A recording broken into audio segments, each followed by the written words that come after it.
ng paggamit ng MX3. Ang MX3 capsule na to ay gawang Pilipino, nakaka-proud. Mabibili niyo to dito sa Madrid. Arriba MX3! Dito ako bilib! Mahalagang paalala, ang MX3 capsule ay hindi gamot at hindi dapat gamiting panggamot sa anumang uri ng sakit.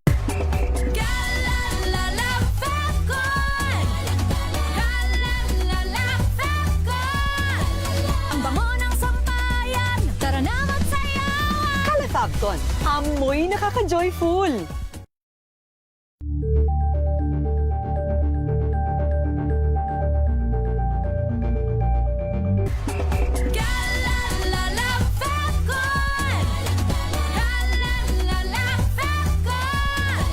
Ang bango ng sampayan, tara na magsayawan. Kala Falcon, amoy nakaka-joyful.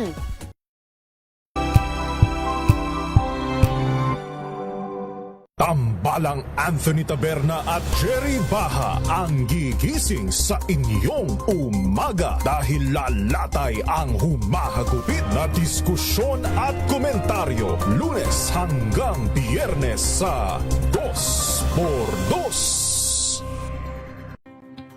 Luzon, Visayas at Mindanao. Isang oras na balita at talakayan ngayong araw hunang At ito linggo. ang programang Maynila, ito ang Pilipinas. Nyo hanggang alas 9 ng umaga sa Isyong Pambayan. Giselle Ricofor. Naman si Edniel Paruso. Maraming salamat and of course sa mga sumama sa atin. Luzon, Visayas at Mindanao, programang Ang Galing Mo Daw. Isang kwento, iba't ibang anggulo. Muli ako po, si Art. Ito ay bunsod ng naitalang 17 individual na ang kanilang naaresto. Metro Manila Development Authority o MMDA ang No Contact Apprehension Policy o NCAP sa Metro Manila. Sa ang ilang mga dokumento ay peke. Hindi rin legal ang employment na ipinangako sa kanila. Sa mata ng batas, mananagot ang sangkot at may sala. Dahil sa bawat paglabag, may karampatang parusa. Alamin ang mga pananagutan sa likod ng mga bawal. Dito sa Hoy! Bawal Yan, tuwing Sabado, alas 11:30 ng umaga. Dito lang sa DZRH TV. Check na araw mga health checkers.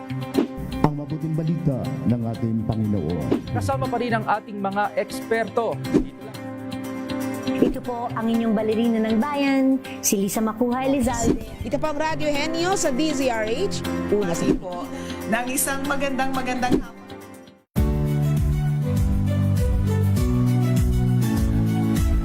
Magandang araw mga kaibigan. Ito po ang inyong balerina ng bayan, si Lisa Makuhay Lizalde na nag-aanyaya sa inyong samahan kami at ang aming mga espesyal na panauhin para sa kalahating oras ng masayang kwentuhan sa aming programang Art to Art, kung saan ang usapang sining at kultura ay para sa lahat. Huwag kaliligtaan, tuwing linggo, alas 3:30 ng hapon, dito lamang sa DZRH Radio, DZRH TV, at via online streaming. Check na araw mga health checkers. Pilipinas, Metro and Mega Manila, it's a midweek Wednesday. Malusog na gabi po, Luzon, Visayas, Mindanao. Magandang evening Luzon, Visayas at Mindanao. Kayong salamat sa inyong pagpaminaw, pagtanaw. Ang oras natin ngayon ay ganap ng 6 na minuto makalipas ang alas 11. Iba na talaga ang panahon ngayon. Lalo na kapag kalusugan ang pinag-uusapan. Dapat talaga galing sa totoong eksperto. In short, totoong doktor. Makinig, manood at i-follow na ang DZRH, ang Galing Mo Dok, kasama si Dr. Ruby Roses. Live sa DZRH Radio, DZRH TV at DZRH Online. Totoo namang maraming namamatay sa maling akala, kaya dapat sure ka sa alam mo sa DZRH, ang Galing Mo Dok. Magandang umaga sa ating mga viewers at listeners. Ito po si Dr. Ruby Roses. Kasama niyo pa rin po ulit ako sa isang oras na talakayan tungkol sa usapin o programang pangkalusugan. Alam ko maulan at ang iba sa atin of course na nagkakaranas ng baha. So ingat po kayo dyan. Ang buwan ho ng Agosto, ayon ho sa DOH, ay Sight Saving Month. Ngayong buwan ho, tinututukan ng ating mga eksperto sa mata kung paano ho pangalagaan ang ating mga mata mula pagkabata hanggang pagtanda upang maiwasan ang mga sakit at of course ang kinakatakutan nating pagkabulag. Makakasama po natin ngayon si Dr. Edgardo Egay Aguirre, isa ho siyang eksperto sa mata at very active member of course of Rotary Club Timog. Good morning, Doc. Nawawala pa si Doc Egay. Okay. Doc Egay? Good morning. Ayan, okay. Good morning, Doc. Okay, tuloy. Pag-usapan na ho natin, alam na po natin ngayon na Sight Saving Month nga ang August. Ang tema ho ng Sight Saving Month, if I'm not mistaken, is See Clearly, Live Fully, Promoting Early Screening and Better Eye Health. Maaari niyo ho bang ipaliwanag kung ano ho ang ibig sabihin ng ating tema at ano ho ang layunin nito? Well, sa Philippine Academy of Ophthalmology, pinopromote din yung August at Sight Saving Month. Parang awareness ito sa kailangan nating pangangalaga ng ating mata. So buong Agosto ito. So usually ang mga government yung may mga residency program sa mata, meron sila mga special project, may mga yung iba promo, or sa ibang mga private may mga libreng mga konsulta or mga special promo sa mga examination sa mata. Oh, nice to hear that. Siyempre, pag nakakarinig tayo ng promo, talagang, di ba, parang kaching. Katumbas ng sale na word yon. Okay, now Doc, ano po ba yung mga karaniwang sakit sa mata? Or, for Filipinos in general? Well, umpisa natin sa mga bata, Okay. Yung mga newborn, common yan. Binibigyan ng prophylactic antibiotic yan, kasi dumaan siya sa birth canal. So may mga nagmumuta, And then as they grow, minsan hindi pa patent yung tinatawag na nasolacrimal gland. So madalas siya nagmumuta o namumula, So ang kailangan lang doon, kailangan i-massage yung nasolacrimal, para. And then kung talagang maano yung pagmuta, pinibigyan natin ng antibiotic. Okay.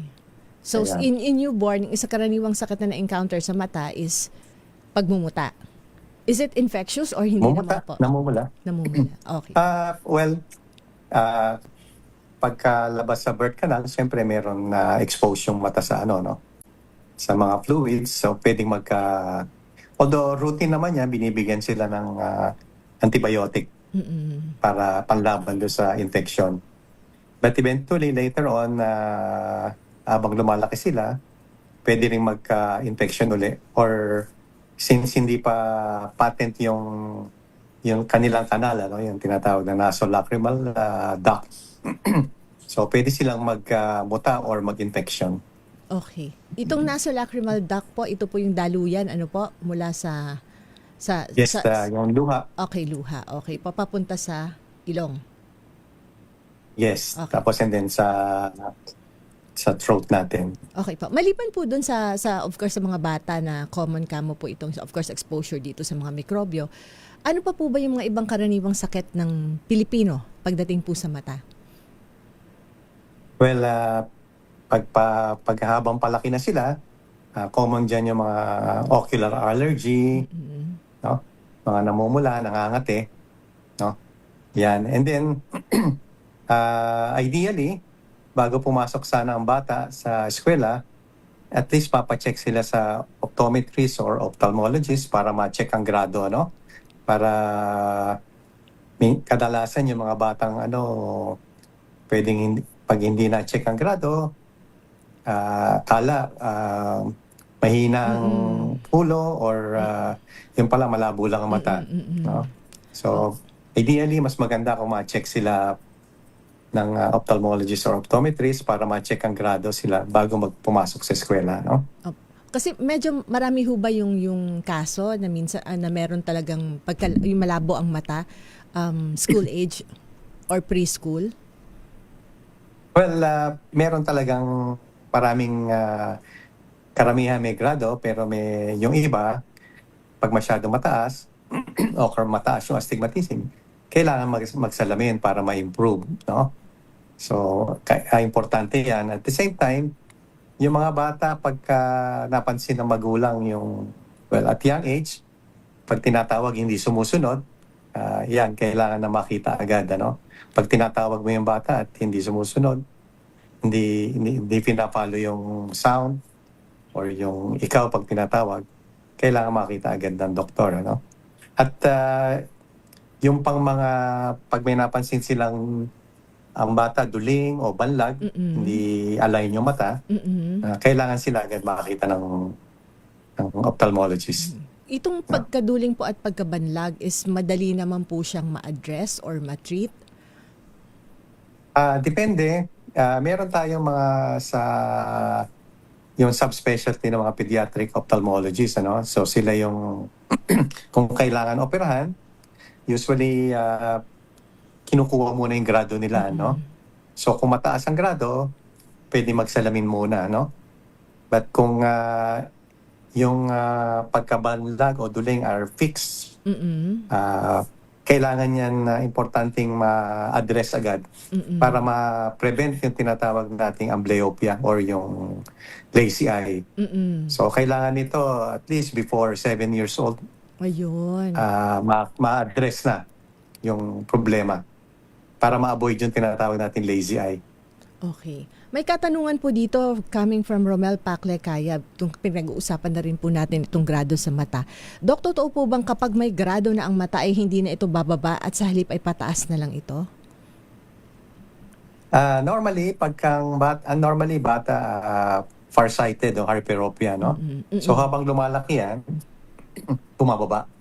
Baliktad naman dun sa mga myopia or you're nearsighted, habang tumataas yan usually, habang lumalaki pala, pataas ng pataas yung grado. No? So may grado na habang lumalaki, tumataas, hindi yung iba naman, bumababa, no? Okay.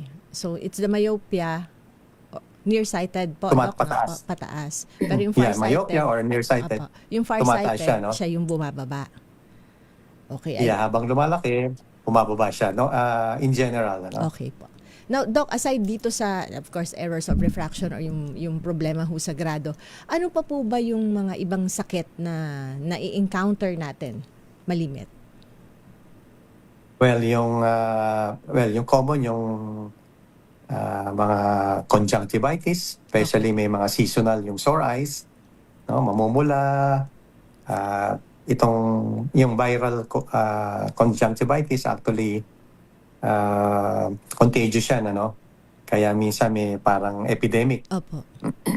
Pag hawa-hawa yan, pagka may usually summer. So pag nagkaroon yung isa na share ng yung mga hand contact, so pwedeng mahawa agad yung mata, no? Kaya maingat talaga dapat tayo, no? Dapat hugas ng kamay kasi itong... Yes, hand washing, importante. Kasi yung mga mata, minsan talaga hindi naman natin napipigil. Parang ako, kasali na ako dun. yung makot-kot, parang ay, ang kati ng mata ko. So nahahawakan minsan, siyempre kung may mikrobyo ang mata natin, pwede talaga tayong magka-sore eyes. Okay, Doc, pagdating naman po sa, of course, di ba, since nandito tayo sa kabataan, on screening or pagsusuri sa mata, when do you recommend itong screening test? Sabi ko nga, ideally, before going to school, dapat ma-address na, malaman kung mataas ang grado nito or so yung mga myopia, so i-advise na yan na mag-regular check-up dahil or anytime na malabo ang paningin, kailangan pa-check yung grado ng mata. Okay. So, kailangan mas maigi, no? mas earlier, mapacheck, mas maganda kasi at least mas ma-address kung anong problema sa mata nitong ating, of course, mga kabataan. Now, Doc, meron po bang cases naman ng iba pang sakit? Sa bata pa lang po tayo, no? Sa kabataan, maliban po dito sa mga infectious na sakit at ito pong mga problema sa grado? Well, meron mga hindi naman pangkaraniwan, yung may mga tinatawag tayo mga congenital eye problem, ano? Pwedeng cataract, no? Meron din yung mga yung tinatawag nating parang arthritis or yung autoimmune, no? Yan, common din yan sa bata. Oh. Okay, so And then meron pa isa, yung iba may mga severe ocular allergy. So sila yung laging namamaga yung mata, makati. So kailangan silang ma-address, ano? Okay. Mabigyan sila ng mga maintenance para sa kundi maapektuhan din yung mata, no? Yung especially yung cornea. Kung chronic yung kanyang allergy. Yung chronic allergy. So, dapat talaga nagpapatingin sa isang eksperto, katulad ni Dr. Egay. Okay, magbabalik po tayo pagkaraan lang ng maiksing paalala. This time check is brought to you by